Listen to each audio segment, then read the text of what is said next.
Okay, I want to correct some of my logic here in purple. So here's my dot product formula in R2. And in our case, x and y are non-zero. So I want to add that. X is not equal to the 0 vector, nor is y. In this case, we have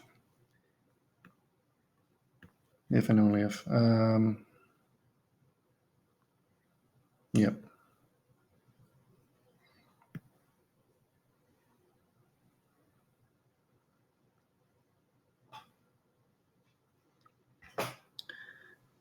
Okay, this leads me to my next question. Is being orthogonal the same thing as being perpendicular? Okay, perpendicular is a bit of a fuzzy idea, but you typically think of it as maybe two lines having a right angle between them. Okay, so orthogonal is almost the same as perpendicular, but you need this for them to coincide as ideas. So the answer here is only if x and y are non-zero,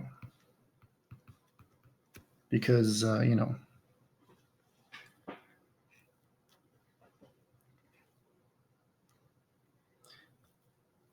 for example, 1, 1 and 0, 0 are orthogonal because the dot product is 0, but I wouldn't say they're perpendicular. Wouldn't say they're perpendicular.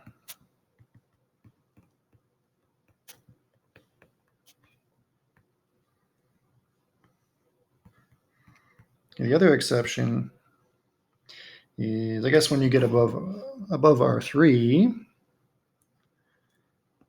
and we'll say and in R2 or R3.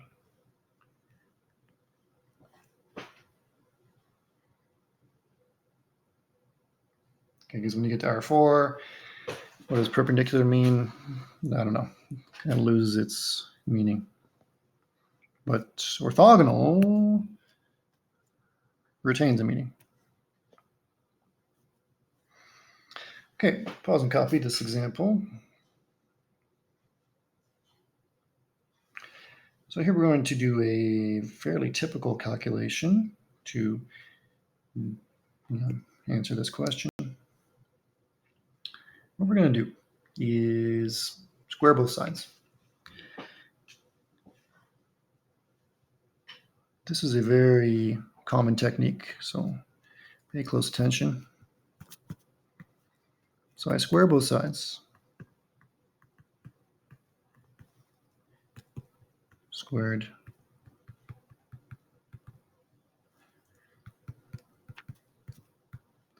Why would I do a thing like that?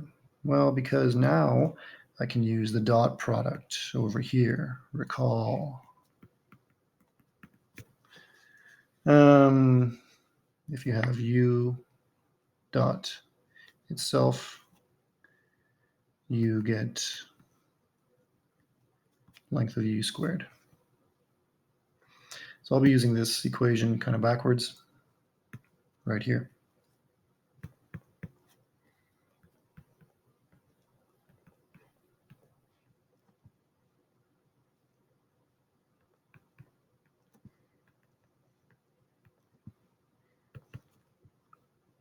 I'll expand the right-hand side.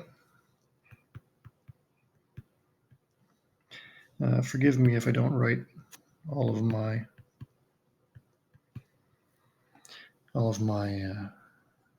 arrows on my letters to indicate vectors.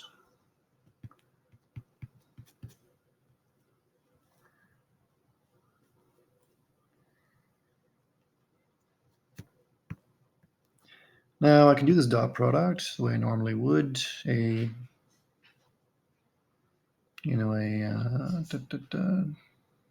not sure what you call this, FOIL in English. We call this doing FOIL, expansion, whatever.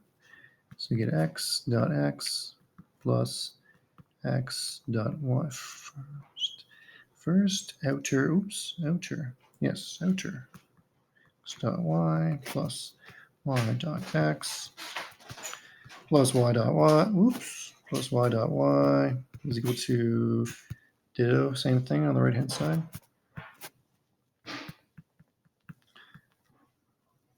So now I'm going to use the fact that these two things are the same thing. This is in a theorem above.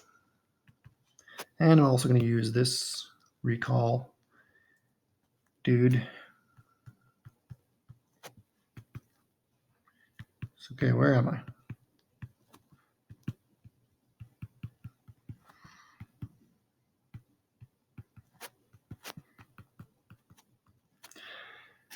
I'm in a position to make some cancellations.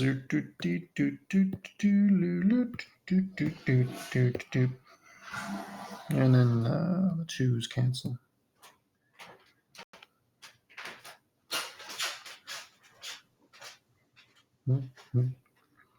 So what do I get? What do I get?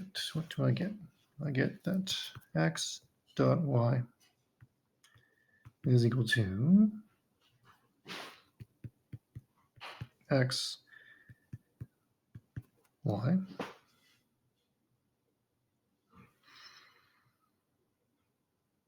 Now, what does this mean? Not a whole lot, but in R2 or R3, we know that x dot y is x y cosine theta. So cosine of theta is 1, which implies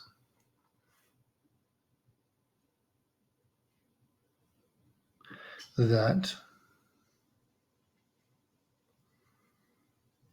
x and y are parallel. Theta is 0.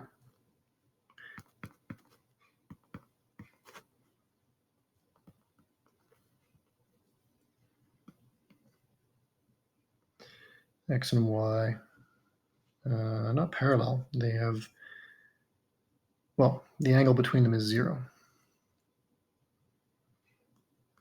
You know, they're kind of like, you got x like this, and then you got y maybe like this, okay, pointing in the same direction.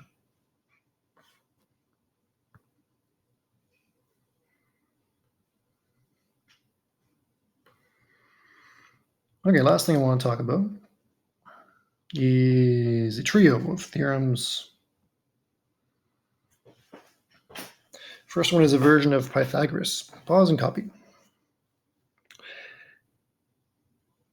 It kind of looks like Pythagoras. Let's see how we can think about that. I gotta draw a picture for the Pythagoras one. You know, if I have, so we start with orthogonal vectors, x and y. So I'm gonna put the origin here.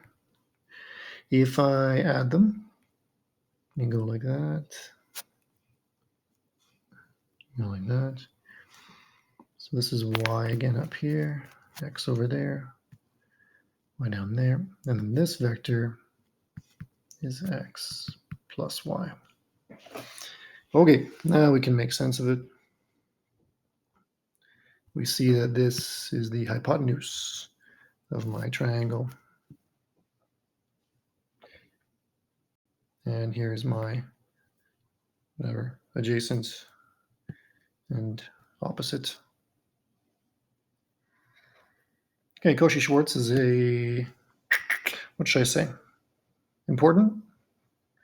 The proof is technical. Proof is technical, meaning, it's a calculation, not very illuminating, kind of messy. I'll have you have a look in the book for that one. For the triangle inequality, this one is makes sense certainly in R2 and R3. If you have X and you add a Y,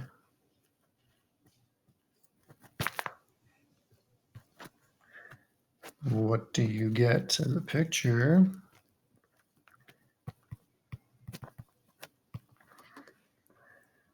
Well, we're saying that if you add this side length and you add this side length, you're going to get something that is bigger than this side length. So that's why we call it the triangle inequality, because it's pretty clear when you draw a triangle. Okay, but what we're saying is that, let me remind you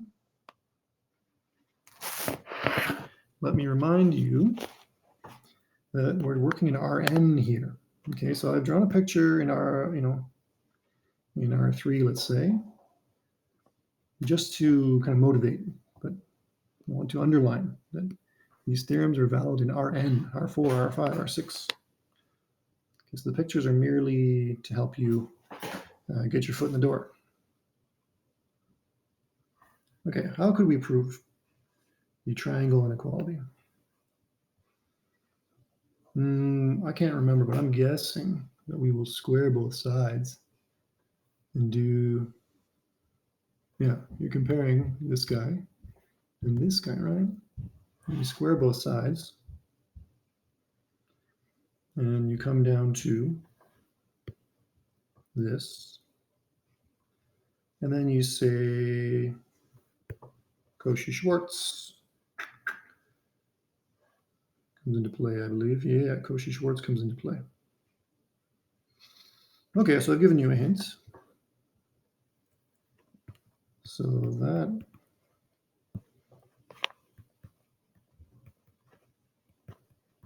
is enough to get you started. Exercise, prove this one, and let me know how it goes.